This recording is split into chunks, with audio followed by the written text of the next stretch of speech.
Assalamualaikum warahmatullahi wabarakatuh. Hari ini kita akan belajar kimia tentang kelarutan dan hasil kali kelarutan. Yang akan kita pelajari di antaranya kelarutan, sifat kelarutan, faktor yang mempengaruhi kelarutan, hasil kali kelarutan, dan kelarutan berdasarkan jumlah ion. Atau nanti di kelarutan berdasarkan jumlah ion, kita akan menghitung atau mencari nilai dari KSP. Yang pertama, kelarutan. Simbolnya S. Kelarutan adalah solubility. Maka dari itu, simbol dari kelarutan adalah S, yaitu jumlah maksimum zat yang dapat larut dalam sejumlah pelarut. Sejumlah pelarut di sini adalah dalam 1 liter pelarut. Satuan dari kelarutan mol per liter. Jadi, kelarutan sama dengan molaritas, karena satuan dari molaritas juga mol per liter. Sifat dari kelarutan. Ada 3 sifat kelarutan. Yang pertama, kondisi tidak jenuh. Artinya, konsentrasi suatu garam belum melampaui kelarutannya, sehingga masih bisa larut. Ingat ya, jadi konsentrasi suatu garam belum melampaui kelarutannya. Intinya, dia masih bisa larut kalau tidak jenuh. Sifat kelarutan yang kedua, kondisinya tepat jenuh. Artinya, konsentrasi suatu garam sama dengan kelarutannya. Jadi, konsentrasinya sama dengan kelarutannya, sehingga zat tepat mengendap. Jadi, saat konsentrasi sama dengan kelarutan, maka keadaan tersebut disebut tepat jenuh, sehingga tepat mengendap. Sifat yang ketiga, kondisi lewat jenuh. Artinya, kondisi suatu garam melampaui kelarutannya. Ingat, konsentrasi melampaui kelarutannya, sehingga zat mengendap lebih banyak daripada yang larut. Jadi, yang mengendap itu lebih banyak daripada yang tadi larut. Kemudian, faktor yang mempengaruhi kelarutan. 3 faktor pertama, yaitu jenis pelarut, ukuran zat terlarut, dan pengadukan. Sebetulnya, ada beberapa buku yang menjelaskan bahwa faktor yang mempengaruhi kelarutan itu ada 2, jenis pelarut dan suhu. Tapi yang akan kita bahas di sini ada 4. Yang pertama, jenis pelarut. Kalau zat yang dilarutkan itu polar, maka dia akan mudah larut dalam pelarut yang sifatnya polar juga. Jika zat yang akan dilarutkan itu nonpolar, maka zat nonpolarnya akan mudah larut dalam pelarut nonpolar. Jadi, jenis pelarutnya harus sama antara zat dan antara pelarutnya, agar kelarutannya lebih cepat. Yang kedua, ukuran zat terlarut. Semakin besar luas permukaan di sini berarti luas bidang sentuh antara zat dengan pelarutnya itu lebih besar. Contohnya berupa serbuk zatnya, maka kelarutan akan semakin besar. Semakin kecil luas permukaan, misalnya dia berupa bongkahan, maka kelarutannya akan semakin kecil. Yang ketiga, pengadukan. Jika frekuensi tumbukannya sering, kalau frekuensi tumbukannya sering berarti dia sering diaduk ya, maka kelarutannya akan semakin besar. Jika frekuensi tumbukannya jarang, maka kelarutan akan semakin kecil. Faktor terakhir yang mempengaruhi kelarutan adalah suhu. Di sini ada zat gas dalam zat cair.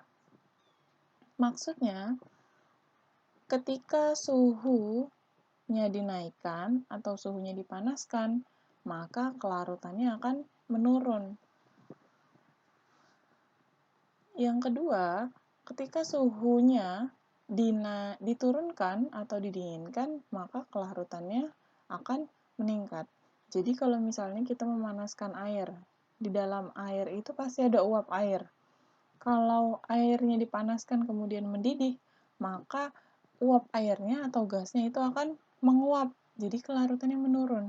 Tapi kalau didinginkan atau dibekukan, maka kelarutannya akan meningkat.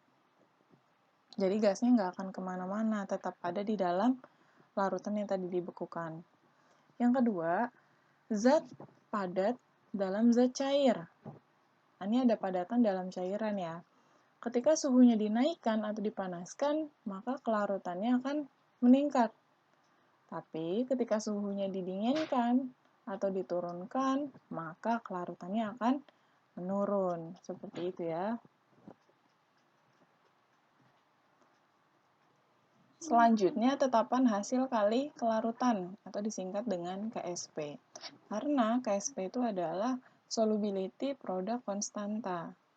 Kalau tadi kelarutan hanya solubility, kalau tetapan hasil kali kelarutan adalah solubility produk konstanta, yaitu hasil kali ion-ion pada keadaan tepat jenuh. Berarti kalau pada keadaan tepat jenuh itu, kelarutannya sama dengan konsentrasi larutannya. Misalnya, di sini ada sebuah persamaan reaksi, misalnya senyawa AXBY padatan dilarutkan, kemudian menjadi ion A plus Y ditambah B min X. Berarti KSP-nya kita tuliskan. KSP dari AXBY sama dengan konsentrasi dari A plus X A plus Y pangkat X. Jadi X di sini adalah koefisiennya. Kalau ion tersebut ada koefisiennya, berarti kita jadikan pangkat. Kalau B kali konsentrasi B min X pangkat Y, berarti konsentrasinya itu dipangkatkan dengan koefisiennya. Oke, di sini ada keterangannya. Jadi ingat ya, pangkat di sini adalah koefisien dari ion-ionnya. Dijadikan sebagai pangkat.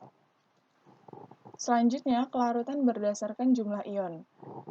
Yang pertama, jika jumlah ionnya sama dengan 2, contoh, CaCO3, ini senyawa CaCO3, kita buat kesetimbangan ionnya, jadinya Ca2 plus ditambah CO3 2-.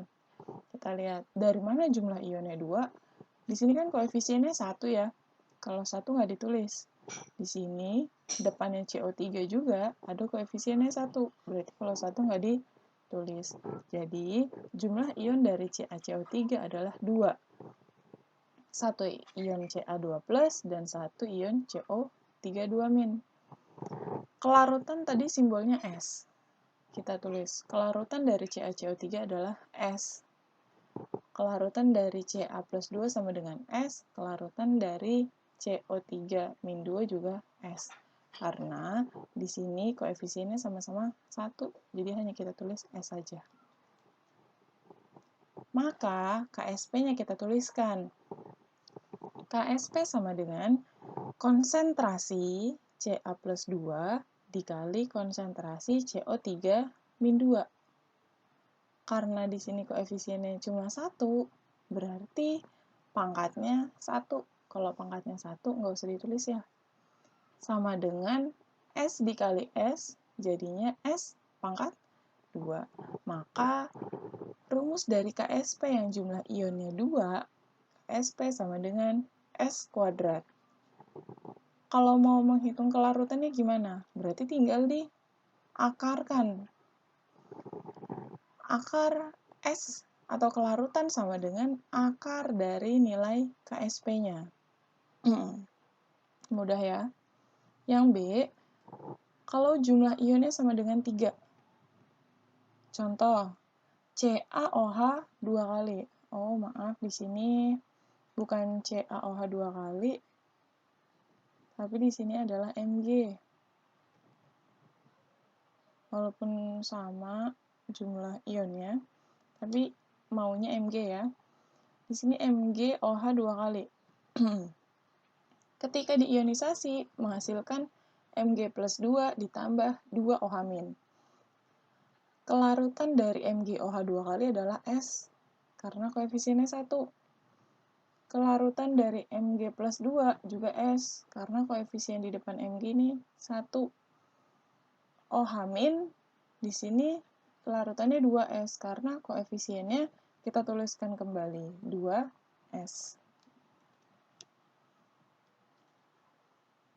Nah, rumus KSP-nya sama dengan konsentrasi dari Mg plus 2, di sini nggak ada pangkatnya, atau 1, karena di sini 1, dikali konsentrasi dari OH-, pangkat 2, karena 2-nya dari sini ya, dari koefisiennya.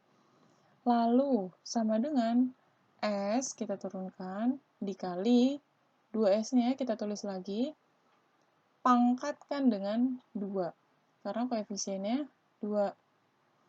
Nah, sama dengan S dikali 2 pangkat 2 itu 4.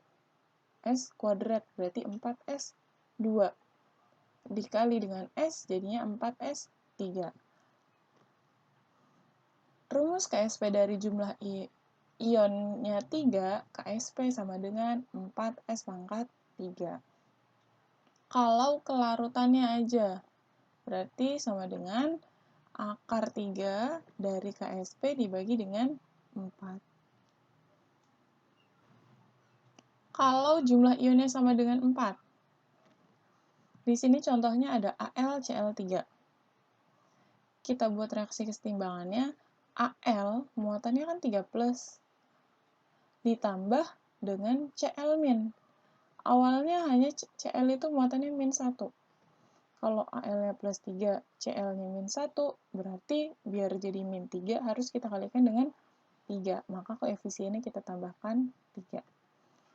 Kelarutannya AlCl3 itu S, Al plus 3 itu S, sedangkan Cl- itu 3S, karena koefisiennya kita tuliskan. Lalu, KSP sama dengan konsentrasi Al3 plus pangkat 1 dikali konsentrasi dari Cl- pangkat 3. Pangkat 3 di sini karena koefisiennya ada 3. Masukkan Al3 plus itu S, Cl- itu 3S, ingat pangkatnya 3, berarti 3 pangkat 3 itu 27 S pangkat 3, dikali S, maka KSP dari jumlah ion yang 4, 27S pangkat 4.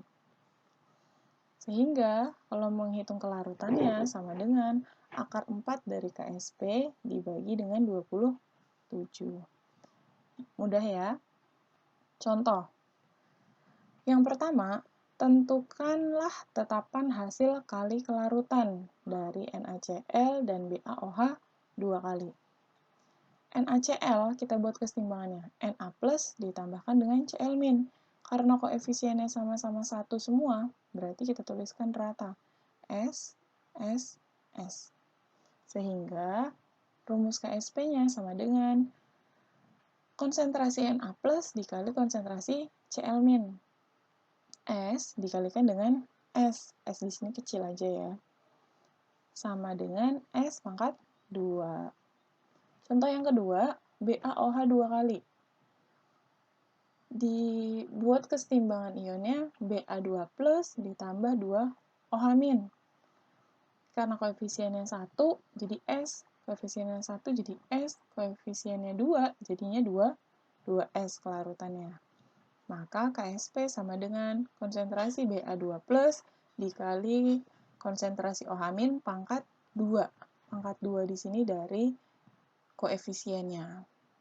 Setelah dihitung, rumus KSP dari BaOH 2 kali adalah 4S pangkat 3. Contoh yang kedua, hitunglah nilai KSP jika diketahui kelarutan AgNO3 0,02 molar. Tulis apa yang diketahui.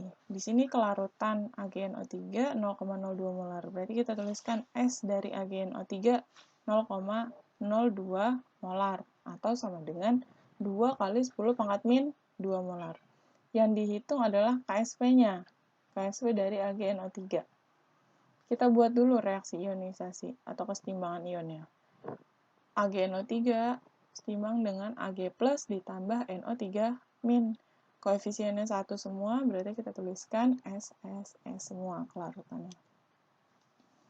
Kalau sudah, tuliskan KSP sama dengan konsentrasi Ag plus dikali konsentrasi NO3 min.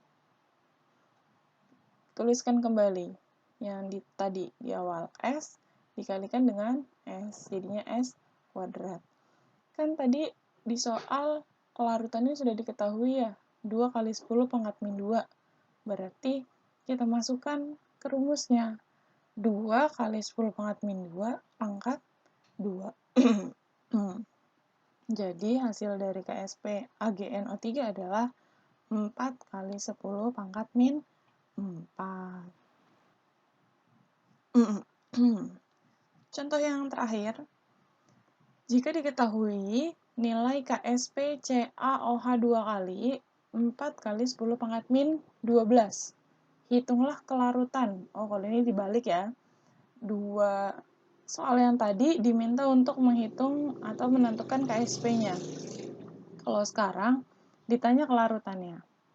Cara menjawabnya, tulis apa yang diketahui. KSP-nya 4 kali 10 pangkat min 12. Yang ditanya adalah kelarutan dari CaOH 2 kali. Langkah pertama kita tulis kesetimbangan ionnya dulu. CaOH 2 kali setimbang dengan Ca plus 2 ditambah 2 OH min. Karena koefisiennya 1 dan 1, maka kita tuliskan kelarutannya S saja. Koefisiennya 2, berarti kita tuliskan di sini 2S. Maka KSP-nya sama dengan konsentrasi Ca2 plus dikali konsentrasi OH min pangkat 2, karena koefisiennya 2. Sama dengan turunkan S dikali 2S pangkat 2. Jadi, rumus KSP-nya adalah 4S pangkat 3. Karena yang diminta adalah kelarutan, berarti kita hitung. Nah, kelarutan sama dengan akar 3 dari KSP dibagi 4. 4 dari mana? 4 udah rumusnya nih. Kok akarnya akar 3? Ya dong, karena S-nya pangkat 3. Kita masukkan nilai KSP-nya dibagi 4. Berarti 4 dibagi 4 sama dengan 1. Nah, kalau sudah begini, hasilnya adalah akar 3 dari 1 kali 10 pangkat min 12. Kalau ada akar 3, berarti min 12-nya dibagi dengan 3. Dibagi ya.